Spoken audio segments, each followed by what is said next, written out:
Hello, my internet peeps. How are you today? Welcome to my channel. This is Scott Rideshare. So today I want to tell you a story about something that happened probably about 3 months ago. I picked this guy up and we're heading to the airport. And I was on the west side and the airport's on the east side, so it was a fairly good ride. And he starts off fishing.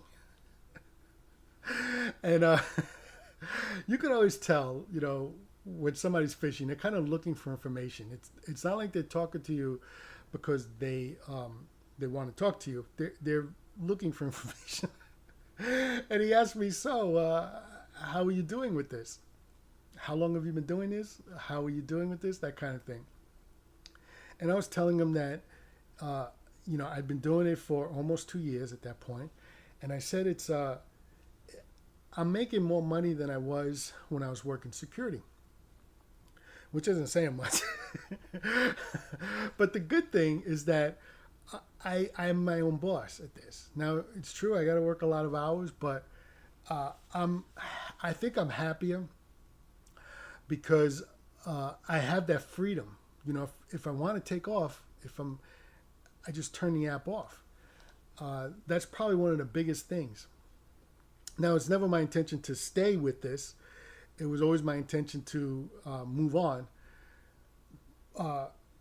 And I'm going to explain why in a second, okay? I think I'm going to explain why. Anyway, the guy then starts talking, and he's telling me that he's been a driver for 25 years. He said he drove for a taxi company for about 13 years. And then the last 12 years, he's been a limousine driver. And he says that business has dropped off. He goes, rideshare is killing the taxi limousine service. And I found it rather ironic that he's taking an Uber, Lyft he's taking a Lyft, which is rideshare, and he was complaining that taxi and limos are dying. And I didn't really want to get into the fact that, well, you're killing it because you're not taking it. Kind of reminds me of people that when I bring up that I was working for Blockbuster, and they go, oh, I miss Blockbuster. And then I ask them, depending on the relationship I have with them, I'll ask them, did you get Netflix and subscribe to that as soon as it came out and stop going to Blockbuster? Yes. You're the reason. People don't seem to make that connection. Some of them just look at me with this blank look. Anyway, here's this guy he's complaining about Uber, the limousine and the taxi service dropping off, but he's not taking a taxi or a limo. So he's not supporting what he's complaining about dying off. It's weird. It's very strange. So I said I wanted to immediately not turn it into a rideshare versus limo and taxi thing, right? So I said, well, we're going to be gone soon too anyway. And he goes, what do you mean? And I said, self-driving cars. And he's like, oh, no.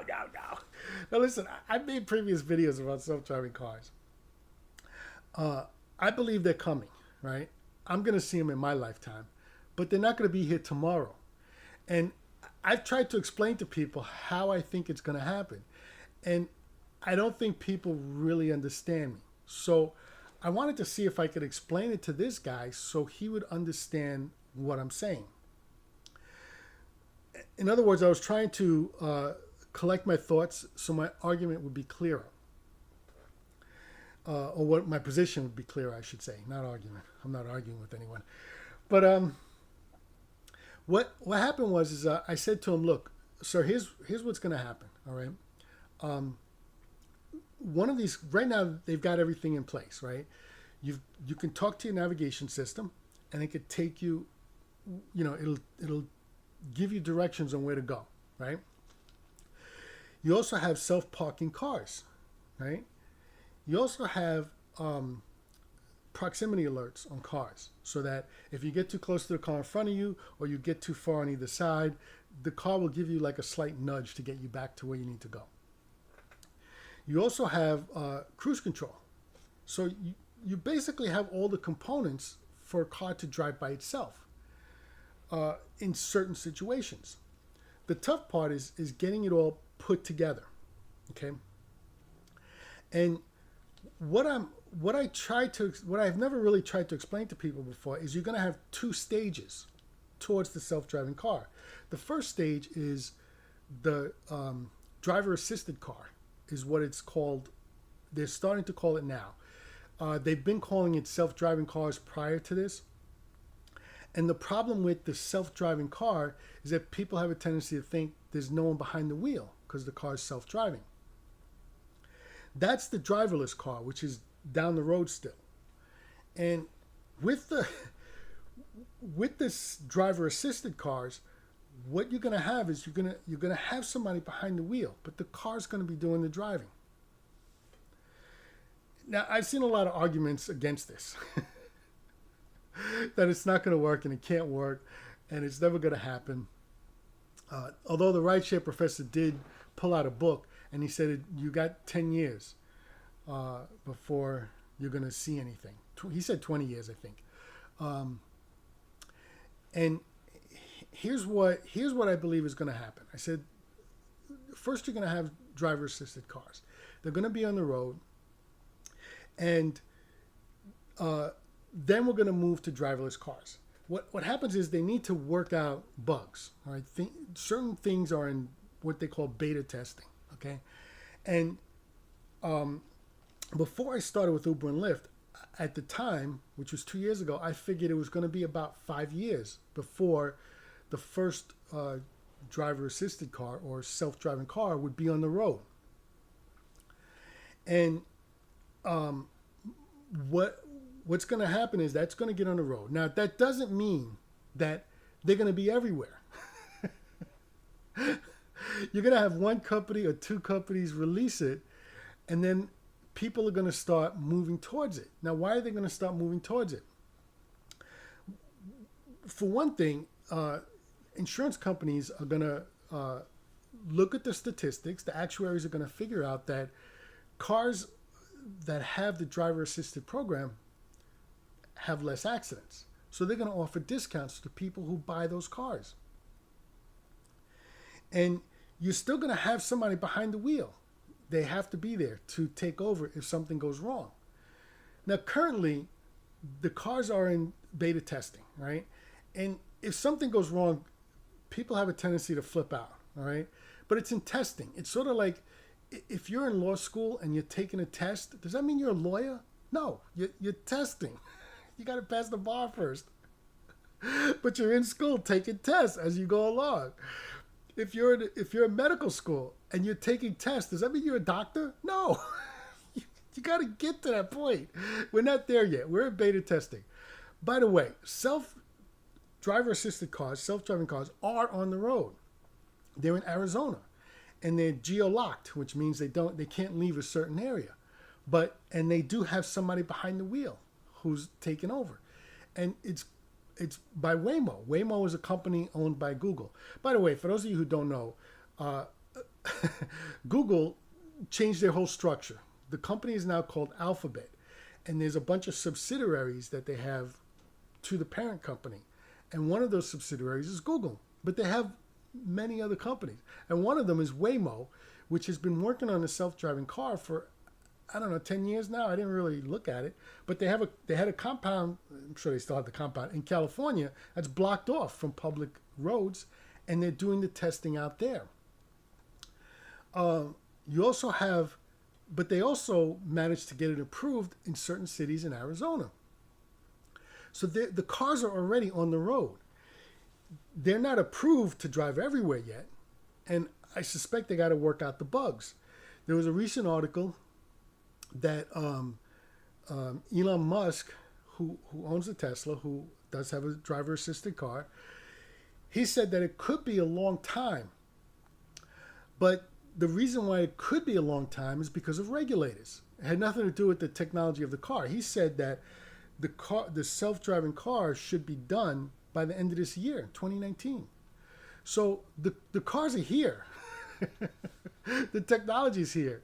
What they're trying to do now is work out whatever kinks there are, because there are always going to be kinks, Every software that's released, I had a guy tell me this. He was a computer programmer, and he says, look, you can't work out all the bugs before you release it. What you have to do is you have to release the program, and then when people call in, that's when you fix the problem. Now, I've seen people argue that this is not right for pedestrians on the road and for other drivers on the road. And there's a point there, but that doesn't mean it's not going to happen. Just because morally it may be wrong that somebody who didn't want the self-driving car on the road gets hit by a self-driving car, it doesn't mean it's going to stop what's going on. The distracted driving part will reduce. The computer will reduce a lot of the distracted driving parts, And then what's going to happen is after the accident, they're going to take the little black box, they're going to take all the information they have, and they're going to determine who was at fault. And guaranteed, most of the times, the fault will be with the driver. It wouldn't be with the technology. So I was explaining to him that you're gonna have a self-driving car on the road, and I at the time I said it was going to be within 4 years. They're already here. They're already on the road. They're not advertising it, but they're on the road now. And what's going to happen is that they're going to gather more information, and somebody somewhere is going to crunch numbers, and then they're going to start approving it, and it's going to start spreading out. Now, does that mean every car is going to be a self-driving or driver-assisted car? No, but you're going to have most of them being that kind of car, and more and more people are going to buy this technology once the insurance companies reduce it and once they start getting approved. And that's going to happen. And while that's happening, the people, the car makers, the technology people are going to be working on a driverless car. I mean, they're already working on a driverless car, but there's certain things they need to work out before they get to the point where there's nobody in the car. But right now they're working on nobody in the car, but they're also working on how to solve the problems when there's a person in the car. All the different things. And he kind of bought that. He said, all right, so that first stage makes sense. And I said, and once that happens, more and more people are going to start buying these cars. That doesn't mean you're not going to have undriver assisted cars on the road. You will. They'll still be out there. Absolutely. But these cars that are driver assisted, you'll start to see more and more of them. And that should be, at the time when I started looking into this, I said 5 years. So it's going to be about 3 years from now. And but actually they're already here. They're just they're just working out the kinks. They're getting all the facts and figures set up, and they're going to start releasing more and more of them. Then what's going to happen is, of course, state regulators are going to start loosening up the regulations. But in about 8 years' time, you're going to have your first driverless car. And it'll probably be similar to what's going on now, where you have it geo-locked in certain areas. It probably won't be everywhere yet. Now, with the driverless cars, when I say that, people are like, I'm not going to get in that car. And sure enough, that's what the guy said, the chauffeur, my passenger. And a lot of people say, I'm not going to get in that car. And what I'm trying to explain to people is that, yes, most people my age, younger and older, don't want to get into a car that has no driver. But what's going to happen is you're going to have kids that are going to drive that market.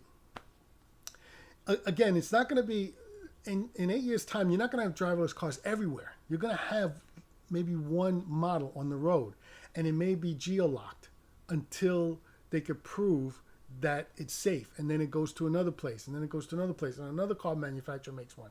And it starts to spread from there.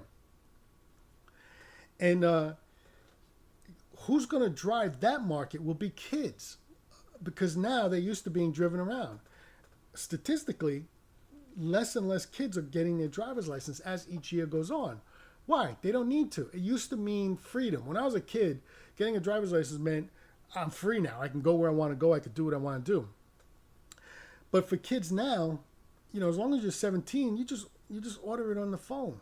You push a button and a car comes to you. You have to pay for it, but you had to pay for, you had to buy a car if you were if you had a driver's license. At least I did. Um, I had to buy the car and pay for the insurance, pay for the gas, pay for everything.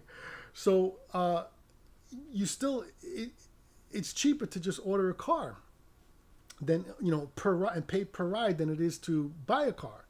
So when the driverless cars hit the road in about 10 years time, it's going to be the people who are like 5, 6, 7 now that's going to drive that business.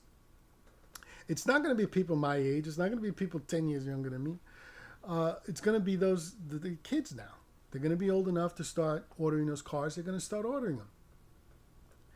And then on top of that, you're going to start to see more and more. Now, at this point, at that 8-year mark from now, generally speaking, because I didn't actually expect these driverless cars, these driver-assisted cars that are there now, I didn't expect them to be on the road already. So the technology is moving faster than I think. But generally, in 8 years' time, you're not going to see, it's not going to be all driverless cars everywhere. Try to understand that. That's not what I'm saying. What I'm saying is it's going to be introduced into the market. And what's going to happen is you'll still have people in the cars of today on the road in 8 years from now. People are not going to sell their cars right away. And you're also going to have cars that are driver assisted, where you still have to sit behind the wheel, but the car's doing all the work. You're still going to have those cars on the road too. But what's going to happen when the driverless car hits is, I don't know, I don't think Uber is going to own these driverless cars. They kept talking about it, but unless they partner up with somebody, they don't want to own the cars. I honestly think it's actually going to be rental car companies. They've already got all the infrastructure set up for this business, and you're already renting from them.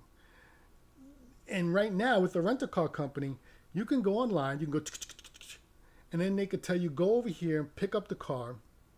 You go over there, there's a number you could punch into the keypad that they send to you, or you tap your phone on the windshield where there's a reader, and the car door unlocks for you. And then you get into the car and you drive off, you do it for what you need to do it to, and you drop it off and you return it, and you don't even have to see anyone. And the infrastructure is already set up for them to maintain the cars, wash the cars, fill it up with gas. All that stuff is already there with the rental car companies. So it's my belief what's going to happen is once the driverless car hits, again, it's not going to be everywhere.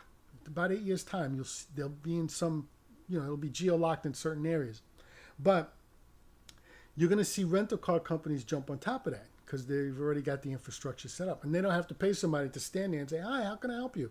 You'll be going to kiosks. They could go to kiosks. You could do it online, all that good stuff. But you could start ordering per ride from these rental car companies. And then once that happens, it'll be so cheap because you're not paying somebody to drive you around. It'll be so cheap that it's going to start spreading faster and faster. More and more cars are going to have driverless cars, and more and more people are going to go to it. And again, it's not people my age. It's not people 10 years younger than me. Maybe not even people 20 years younger than me. But kids today, a 1-year-old will certainly start flocking to this stuff. And that's what's going to drive the market forward. And the guy said, you know what, that makes sense. He said in about 9 years' time, and I'm telling him it's not going to be like instantaneous. You're still going to have the old cars on the road. But already I have passengers telling me how much cheaper it is for them to just pay for the per ride than it is for them to own and maintain a vehicle. Now, if you don't have to pay for a driver, then it's going to be even cheaper to order a car. And you just push a button and the car will show up. And it'll be kids driving that market. So that's when it's going to grow faster and faster. And I mentioned in another video about how you still have this old technology around. Like when cars came out, they put the horse and buggy carriage companies out of business. You still have horse and carriage out there. If you're in New York City, you could take a ride to Central Park on a horse and buggy. If you live in Amish country, you can, that's what they use for transportation. So you still have it, but it's not like it's all over the place. And the same thing with the old days, we had albums. That's what we listened to our music on. We would buy the 45 or we'd buy the album, one or the other. And then we would play it on a record player. You still have those. There's still albums being made. And there's still record players being made. But it's not like it used to be since everything went digital and streaming. You don't see it all over the place like it used to. And it's going to be the same thing with the cars. You're still going to have people who are going to want to drive their cars. But it's going to, for the rest of us, it's going to be so cheap to just order a car by pushing a button that we're not even going to bother with the expense of the car. And that's going to drive the market too. Again, it's not us, the older folk. We're going to come to a point where we're going to have a choice between paying, I don't know, $12 to go, to work, or $5. And people are going to start buying the $5 one. And that's what I'm explaining. So it's going to take like 20 years before it's mostly driverless cars. And again, you're still going to have people being stubborn, but it'll be about 20 years when it'll mostly be there. Now, most of my passengers, they don't want to get in a car unless there's a driver behind the wheel because they don't trust the technology. But kids always take to the technology. So they're the ones, again, that's going to be driving it. And the guy said to me, that makes sense when you explain it to that in 2 stages. Now, the thing is that when I got into this business, my intention wasn't to be a rideshare for the rest of my life. My intention was to be in a rideshare, set up a couple of streams of income, and then get out, make it like a part-time gig, which is fine. Make it a part-time gig, that's fine. And you don't have to get, if you're a driver, you don't have to worry and get out now because the cars are still down the road. I'm still giving it like another 8 years, so at least 5 years. But what I am saying is that I believe these self-driving cars are going to come. Now, I've had somebody say it's never going to work until all the cars are able to communicate with each other. And if you still have people behind wheels, they're the ones that are going to make it not work. Well, I hear your argument, okay? But that doesn't mean it's going to stop the self-driving cars. What's going to happen is the insurance companies are already talking about this, believe me. What happens is you have something called liability. And the thing is that who's responsible for the accident? And it's pretty easy to determine if the self-driving car is responsible because you pull the black box, there's going to be a black box, and you put the black box into the computer and boom, you could tell what happened. It's sort of like a dash cam on your car. And if the fault is with the driver, then they're going to have to pay the penalty for it. And to me, what that means is it's going to be too expensive for people to drive cars. You're going to have some rich people that are still going to want to drive. You're still going to have the Jay Leno's with the 23 cars in the garage. I also believe there'll be driving tracks. Like right now, Waymo has that compound that they test the self-driving cars on. You have people with stuff like that where you can go there and drive cars. But for the most part, cars on the road, I think, will be gone. And it's going to be like 20 years. Maybe. The technology is moving a lot faster than I thought. But my first guess was about 18 to 20 years. So anyway, the guy said that makes sense. He goes, I wish at that, we could talk, 10 years from now to find out if you're right or not. But it made sense from him when I explained to him it's in 2 stages. And currently we're in what's known as the beta testing stage. So they're working out all the kinks. They're getting all the facts and figures together. And it's going to start being approved in certain markets. Not tomorrow. It's going to take a couple of years. Just like if you enter into law school and you're taking tests to become a lawyer, you're not a lawyer yet. So these self-driving cars are not ready yet. They're still in beta testing phase. So anyway, once they get that out there, once those self-driving cars, driver-assisted cars, self-driving cars start getting out on the road, they're going to start working on the driverless car. And it's going to go into testing phase. And the testing phase is going to take some time. And I'm giving it a short window because technology is improving.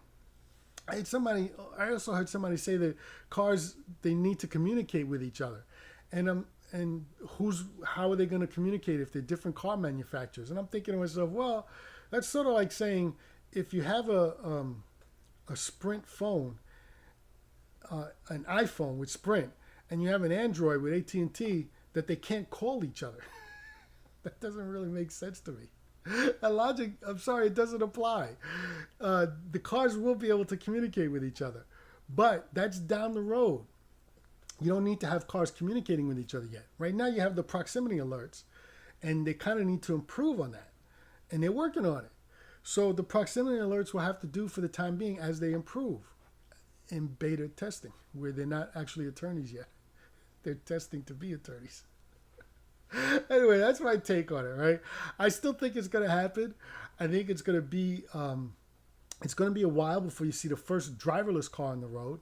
The self-driving cars are already here. It's just a matter of getting them widespread, which will take some time. And then they'll start working on the driver. They're already working on the driverless car, but they're going to start working more on the driverless car to work out some of the kinks for not having a driver behind the seat. Anyway, that's my take on it. I hope you liked the video. Please like, subscribe, share, comment down below. And I hope you enjoyed the video. This is Scott Rideshare. Have a great day.